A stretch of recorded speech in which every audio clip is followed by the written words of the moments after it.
Hey everybody, it is 10 o'clock on a Saturday morning, so you are now listening to the number one radio talk show on Saturday morning between 10 a.m. and 10:35 on a country station in the Santa Ynez Valley. So welcome to Chopping It Up. My name is Keith Saarloos, and this is where we take about a half hour, slow down the day, and just kind of talk to somebody in the valley that makes it unique, special, and a place worth living in. And today we have an author.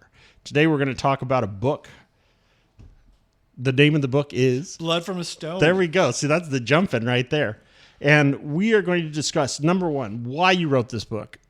Talk about the valley, talk about you, talk about your history. So this is where you get to introduce yourself to the crazy country community. All right. Drop it on. Well, my name is Adam McHugh, and I've lived in the valley over by the town of Santa Ynez for about 12 years now. And I wrote this book called Blood from a Stone that really was the culmination of about 15 years of my life leading up to this. But I wrote the book for a number of different reasons, but I think of it as a love letter to the Santa Ynez Valley in a lot of ways, especially the second half of the book. It's my stumbling journey on the way from working in hospice down in the LA area. I was a chaplain and grief counselor down there for about 10 years.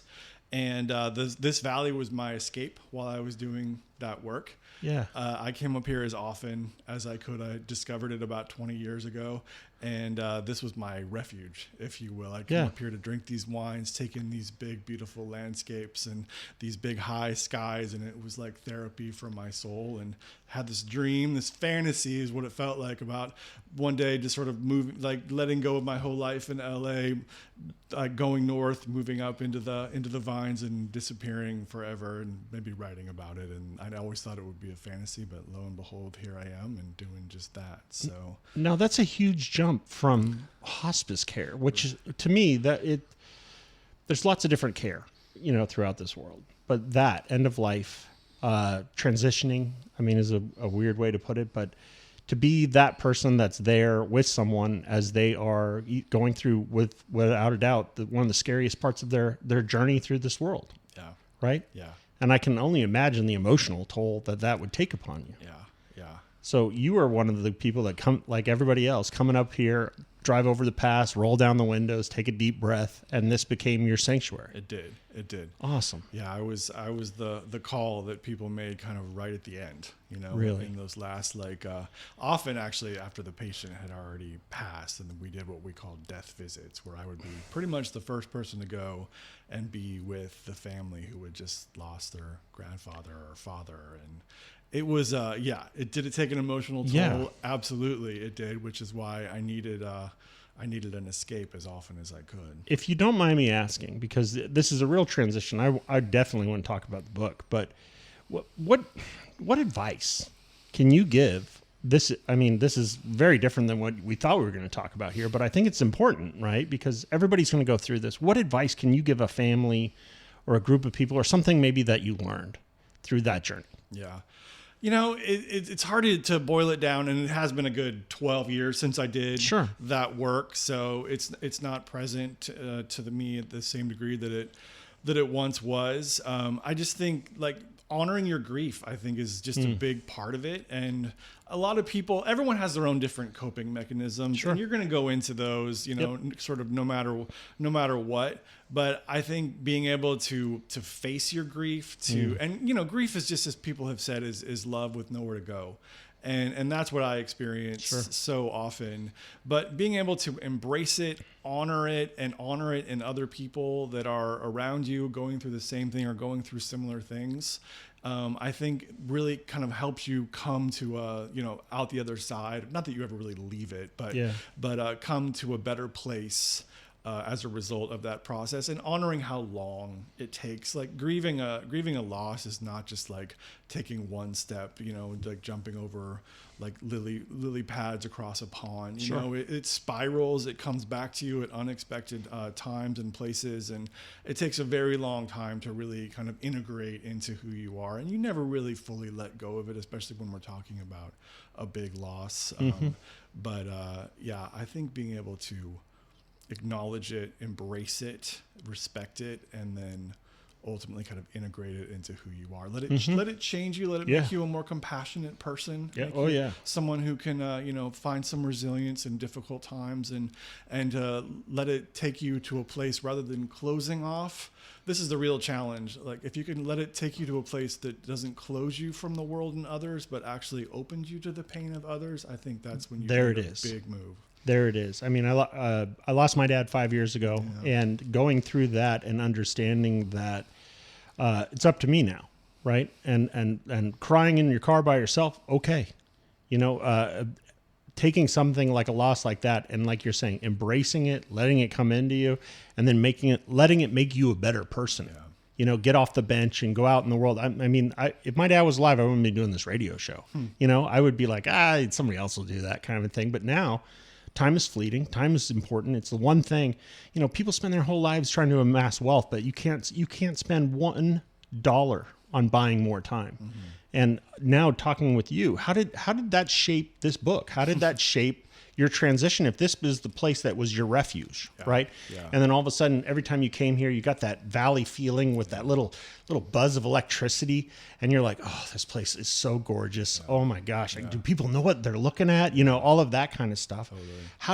How did that take you into writing a book about it? Yeah, it was the landscape. I think it's the big open skies here actually that did it for me. I was living in LA that at least at the time was just smog bound. Sure. 15 years ago, the air is actually a lot better down there now, but everything felt so close to me, and my life in hospice felt so closing in on me so often. And I would get here and it just felt like there was freedom here, just in the aesthetics of this whole valley, the big open blue skies, the landscapes that go on forever, the mountains that are there and sort of protect you, but aren't so high that you feel like hemmed in. Sure. You know what I mean? Yeah. And so that was a huge part of it for me. And I found that as I moved up here back in, I guess it was 2013, that I finally moved up here. And that's what I was seeking, was that big open sky. And just letting it sort of reflect, letting it reflect the openness, kind of opening up my soul in a lot of ways. And so, Isn't it interesting how beautiful places spawn beautiful art? Yeah. I mean, it feels like there is a correlation between those two things. Yeah. It can also be very distracting, to be honest with you. I go back and forth between writing while looking out on these vistas, and other times I just want to lock myself into a room with no windows because it's so distracting. It's so distractingly beautiful around here.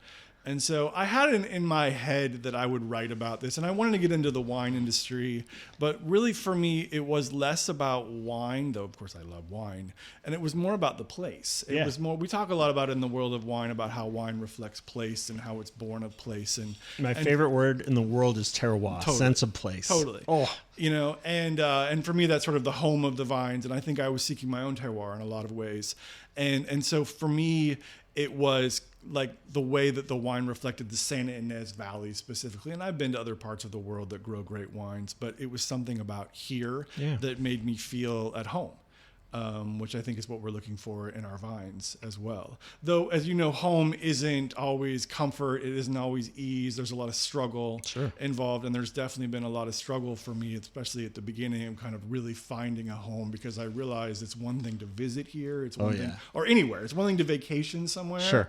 And it's something else entirely to move there. And all of a sudden, everyone's always been so super friendly to me. But all of a sudden, when I lived here, I felt like, I've actually a bit of an outsider, whereas I always felt kind of embraced and welcomed when I was here, but all of a sudden I moved here and people were like, oh, you live here now? And it felt a little different. Okay, let's talk about that, because I think that's actually something with a lot of people who move here, right?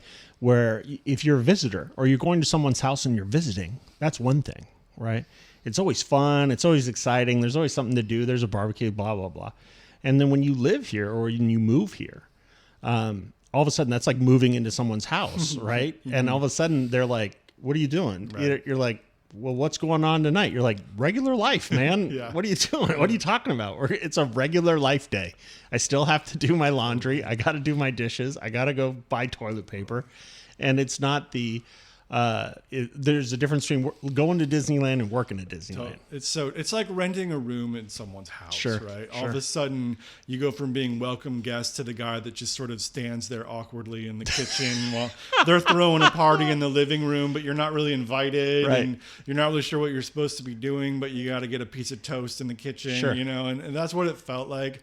It was a much harder process, but I also realized pretty quickly I had a pretty big fantasy about what life was like here, because all I did when I came up here was drink wine, eat all this food, admire all these views, and turns out life isn't like that no matter where. It's what every one of my friends thinks I do every day. They're like, what's that like? Yeah. And I go, what's what like? Yeah. And they're like, just, you know, going out and doing that. And every once in a while I do a thing where I'm like, oh yeah, this is what people think I do every day. It's great.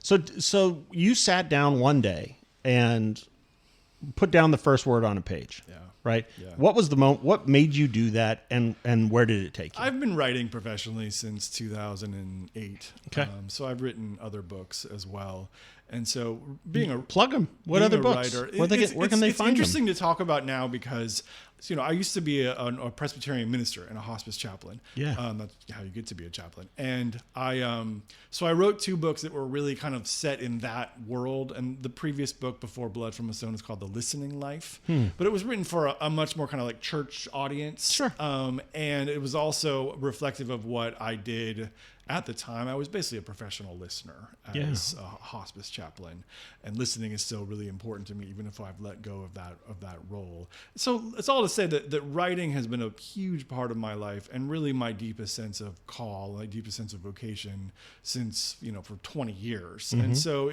I knew that I would keep writing, and I knew that there was potential for a guy that used to sit at deathbeds who now works in the wine industry as a wine tour guide and sommelier.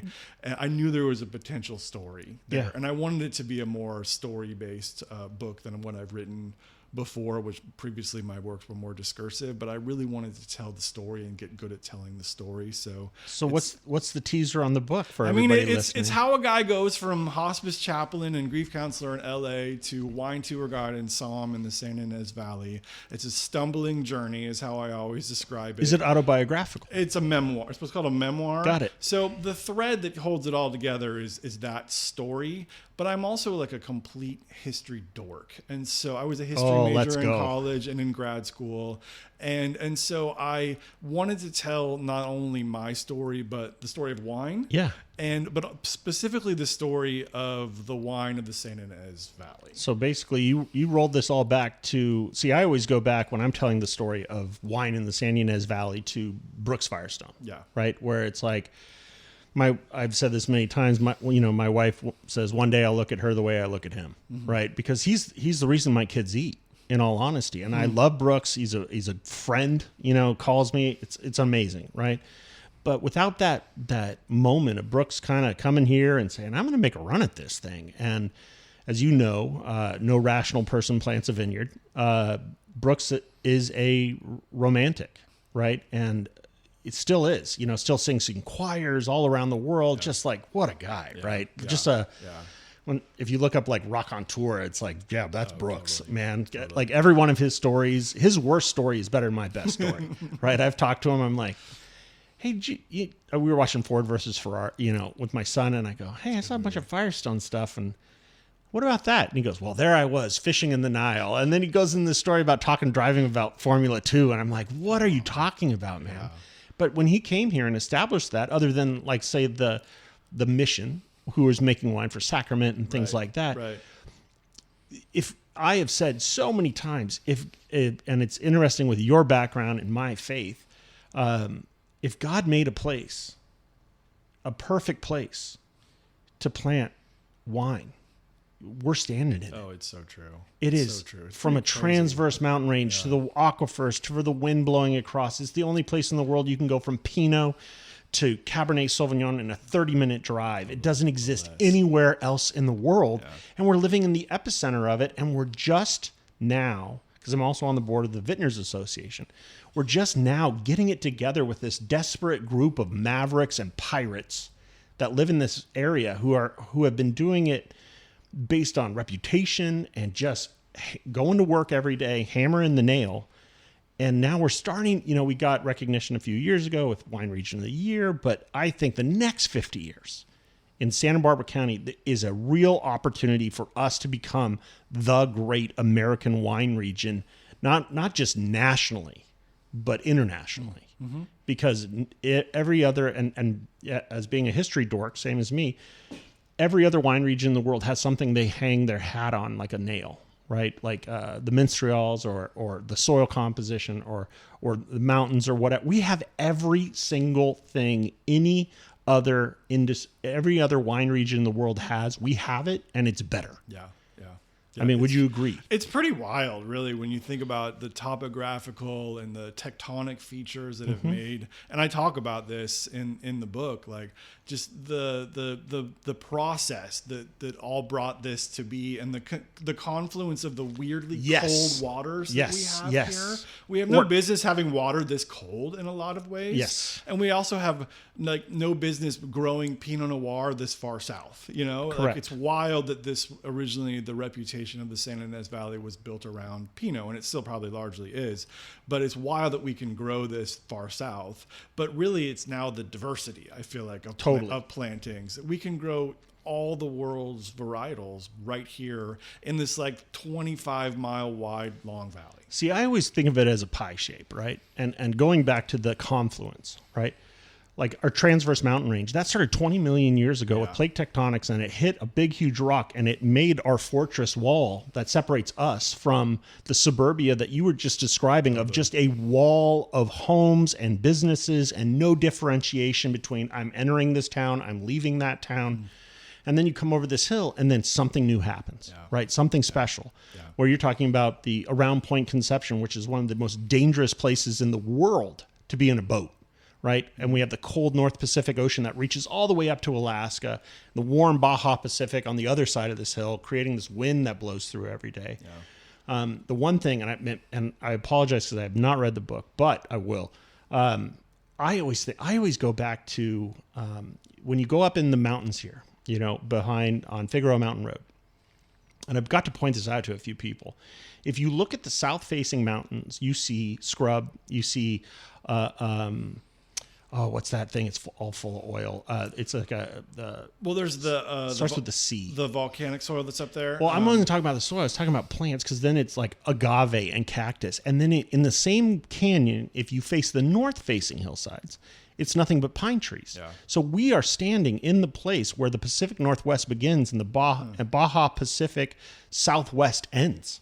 And we are in this line. It is absolutely wild. Totally. And then soil, again, we have 18 of the 21 different soil compositions in the world, all here. We have diatomaceous earth and lompoc. We have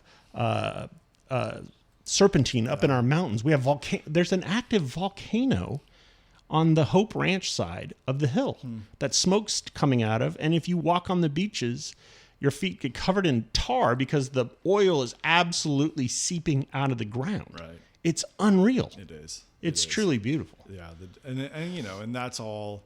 I mean, I don't think I had the words to describe. I certainly didn't have the words to describe that 15 years ago when this was my escape up here. But I think my body just sort of absorbed, my pores just absorbed all of that. And I could tell this is an area that is rich not only in natural wonder, but also rich potentially in stories to tell. I mean, Zorro was written about this area. Right. Which is, Los Alamos, Isn't that absolutely mind-blowing when you talk about like California just in general? Between when the railroads came together, they put in the Golden Spike in Utah, right?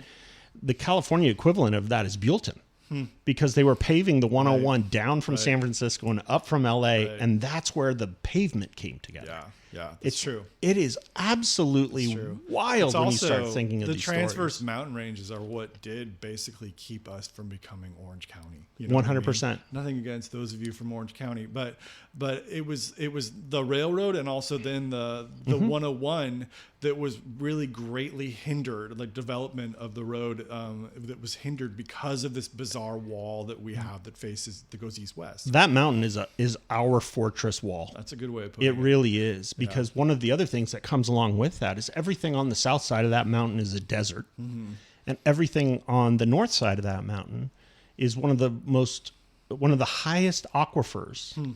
Because you go to Los Olivos, you can dig down 7 feet and hit water. Really? And the fact that we have a Zaca Lake, which is basically a cenote that's up in the mountains. We have Nahoe Falls, which is a waterfall that starts in the middle of nowhere.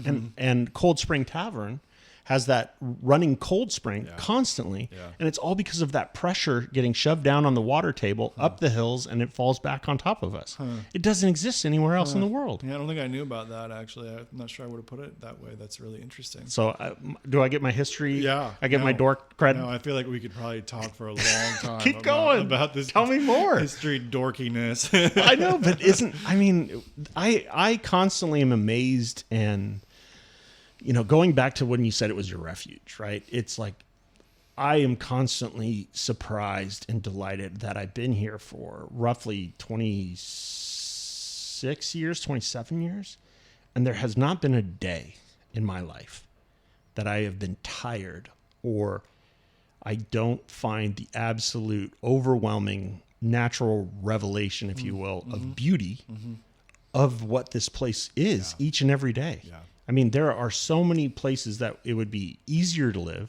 You probably make more money. Everything's a little bit more simple, but there's a huge difference between happiness and satisfaction, right? And coming up here, it's like, oh, you're going to definitely have to work for this. Yeah. But it is, there has never been a day of my life living here that it didn't feel like it was worth it. It's well said. It's well said. Even like in the hottest summer days, which we get, a few, no, not really not this summer, greatest summer of all time. It was the best ever. Ever. It's never going to be better than this. But even on, on those like brutal hot days of the summer where everything is, is brown, to me, it's just this beautiful golden.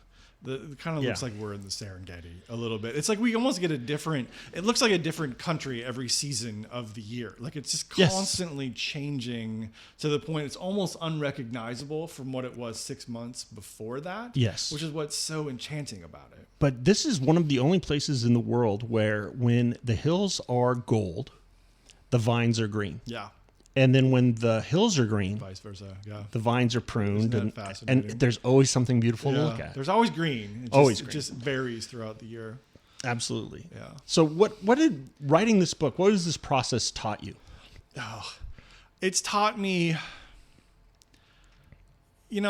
for me, people ask me why I write, and I always say, and it's a little bit cliched, but there's also just a lot of truth in it, that I have to write it down to figure out what I really think. Sure. That's just how I process things. And there's always, what I love about the process of writing, I don't generally outline going into it because I always want to be surprised by what comes out of my laptop. And it often feels like there are moments that almost feel like revelation of like, oh, I've never thought that before, but that's really good. And I love that experience. That's not always what it's like. Usually you're just strapping yourself to a chair and trying not to get up after 10 minutes. But the moments where there's like a moment of discovery that you're like, I never thought that before. I never heard someone say that before. Those are like the big like lightning bolt moments for me.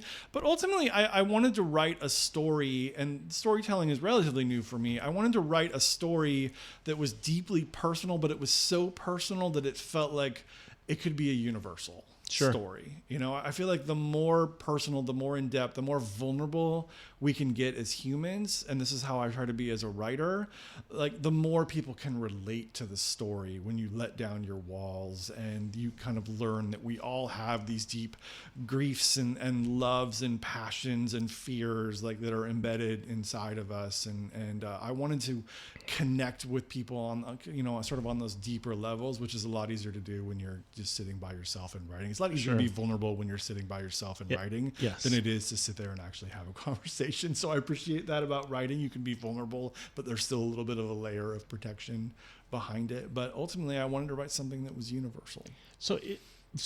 Getting into like now writing just in general, but it's like that hero with 1,000 faces, aspect of writing where it's like there's only really 4 or 5 different stories, and a lot of them, the ones that we love, and coming from your background being a Presbyterian minister and working in counseling, I have found that the stories that people resonate with over and over and over and over again are very, very similar to the Gospels.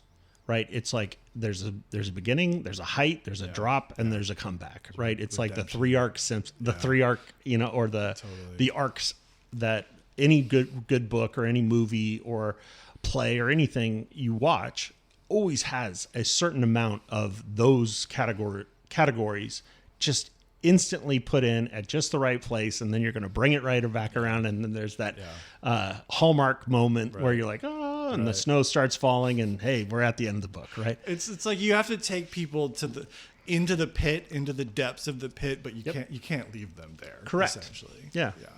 And I didn't want to have my story doesn't have a fairy tale ending. I wanted to leave it unresolved because I'm still alive. Yes. Everything's unresolved. Totally But it does have a happy ending, but it's my meandering journey. It's my struggle. It's my disillusionment from, I move here and I realize, I'm not on vacation anymore. And, I do have to make a living. Mm-hmm. And, and all of a sudden, I'm not sure how I connect with the people here, but then it's just the perseverance through that eventually, brings you to a little bit of a better place. So how did you break into the community?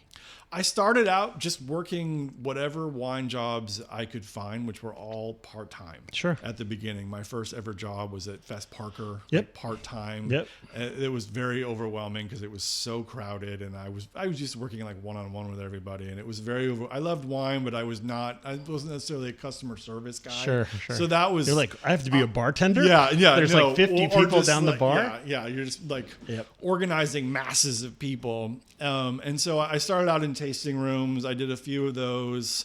It's an interesting journey. You'll have to read the book to get all of it, but I didn't really feel You're doing a great job situated. Good job, by the way. I didn't really feel situated until I actually took the tasting room manager job at Aubin Clement, which their tasting room's down in Santa Barbara. Yep. And I did that for a couple of years, but that's when I was like, okay, I made it. Like, I feel like I belong here. I feel like I'm developing a community here. And I was living in Santa Barbara for a little while, and then, but just missed the valley so much. And so eventually moved back. But yeah, it was just get up every morning, just keep doing this. It didn't always feel good. And, I have like master's degrees, and all of a sudden I was starting at the very bottom. I was, at the time I was like in my late 30s, and I was starting at the very, very bottom. It was kind of embarrassing at times. You're like, I have two master's degree, and someone just dropped a bottle of wine and two glasses. Yeah. And or like here this lady just fell over in the gravel and is bleeding. And and so the adjustment was sometimes intense, but it wasn't until I really got that manager job at ABC where I really felt at home. And then actually I ended up doing a job that I still do now, which is I lead wine tours with a company called Coastal Concierge, which is based in Santa Barbara, though I live up here. And I bring people up for a whole day of tasting here. And what I love about that job is that I don't have to just introduce people to one lineup of wines, but I get to talk about all this stuff, the history, the tectonic plates, the geology. You get people in the car and you go, you're going to listen to every word I have to say. You're a captive audience now. You can't get out of the car.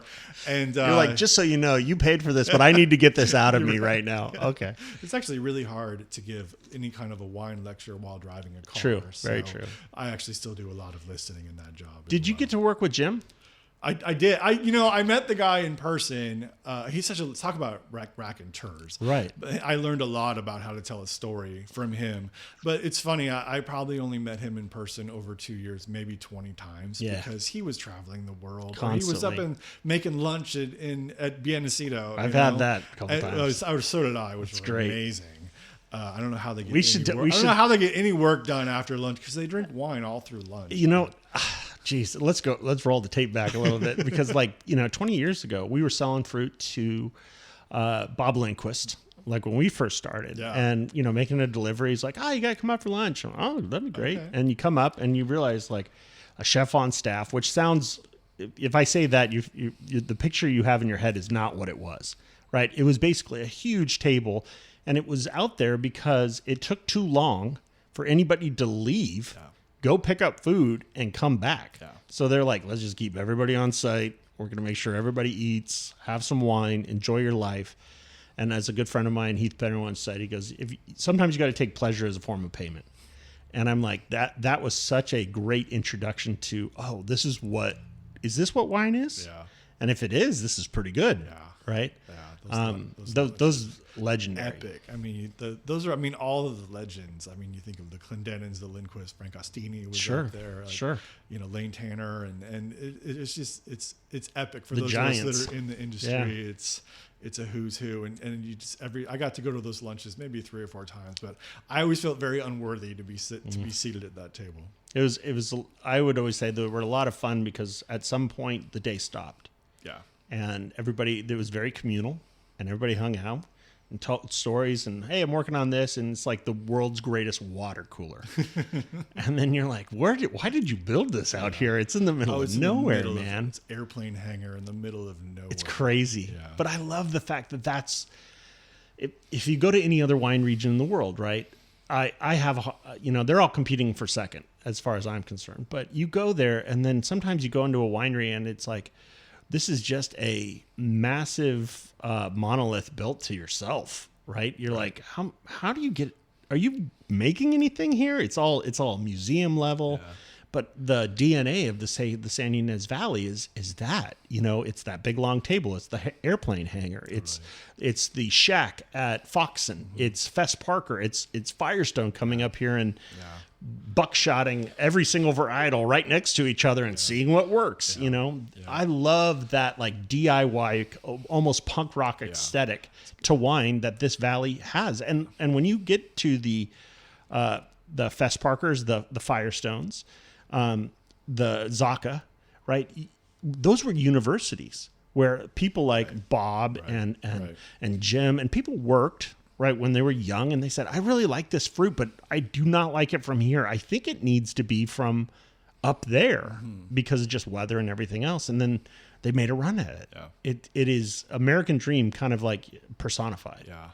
And the romance is the nostalgia and the romance of all of it definitely is what drew me. This whole wine industry, I feel like it started in a barn, like where there's Sanford and Bennett. Really is.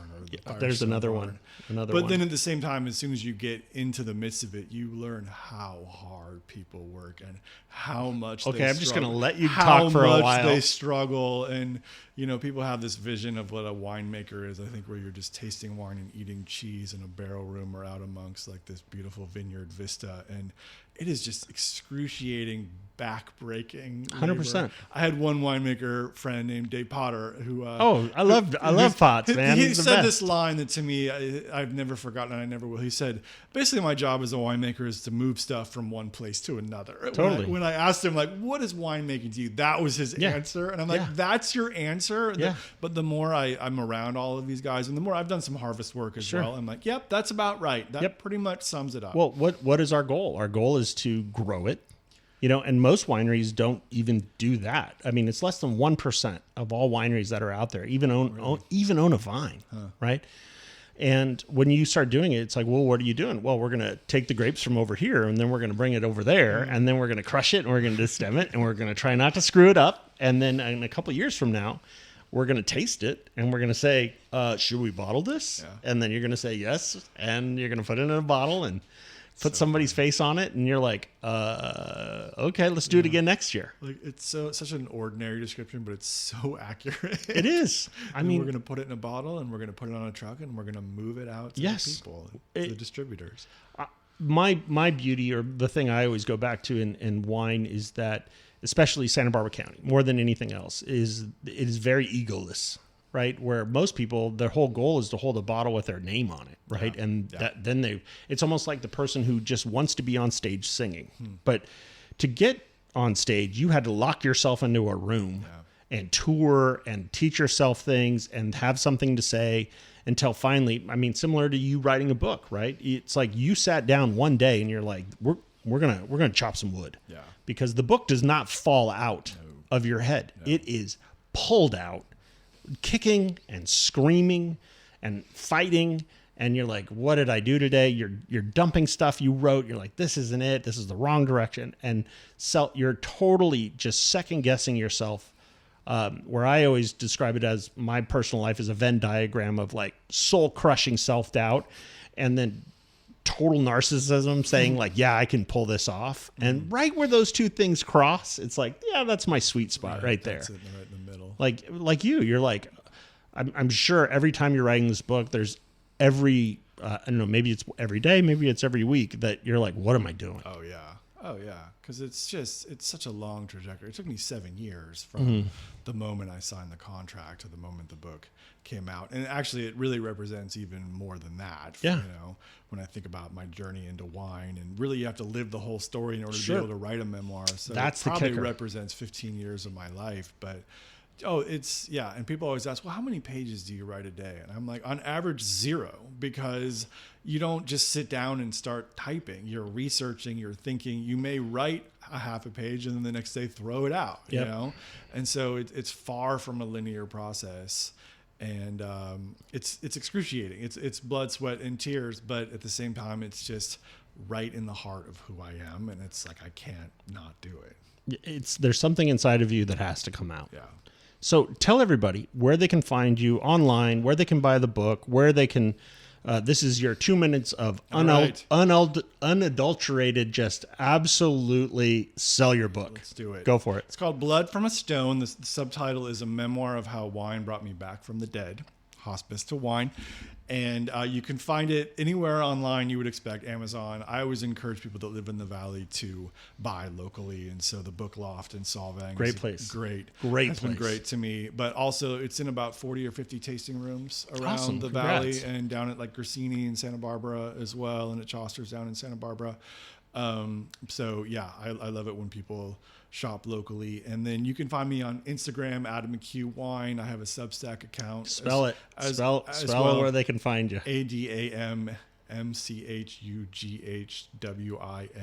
That's my Instagram account. I don't even know the address for my Substack account. It has Adam McHugh in there somewhere.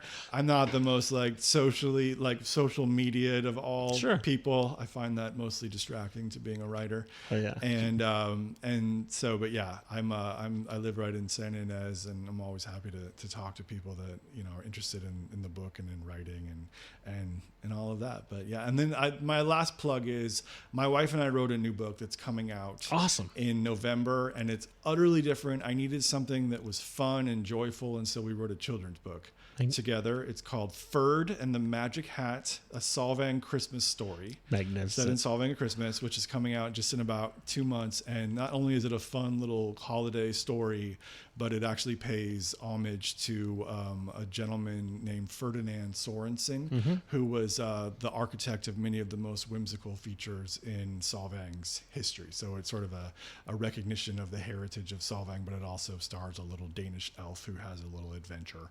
So that's coming out in November. So every single person listening here has 2 books that they can buy from you within the next 2 months. That's correct. Buy them, give them to your kids. If they don't live here, give them to your grandkids. Yeah. I can't wait to read it. I'm going to be on a plane this week, and I'm going to chew through it. Yeah, Blood from a Stone, I wouldn't necessarily recommend giving to your grandkids because it's a wine book, but Ferd and the Magic Hat, absolutely. That's the one. Well, I just want to say thank you for coming in today. Thank you for sharing your gift with everybody in the Santa Ynez Valley and beyond. You can find, I tell everybody, go to the Book Loft. Just figure out 2 hours of your day. Totally. Go there, get the book in your hand, and then walk around, because we used to do that. Right? We used to go places to do things and then meet other people and see what they're looking at and ask them questions. And we do that still in the Valley more than most other places. Absolutely. So I'm happy about that. It is go out, be seen, see people, interact, bump into them, and have an overall great day. You never know where it's going to lead you. I love it. Well, everyone, thank you for joining us. This has been Chopping It Up with Keith Saarloos on Crazy Country 105.9. Back to your regularly scheduled country music. Have a great day, everyone.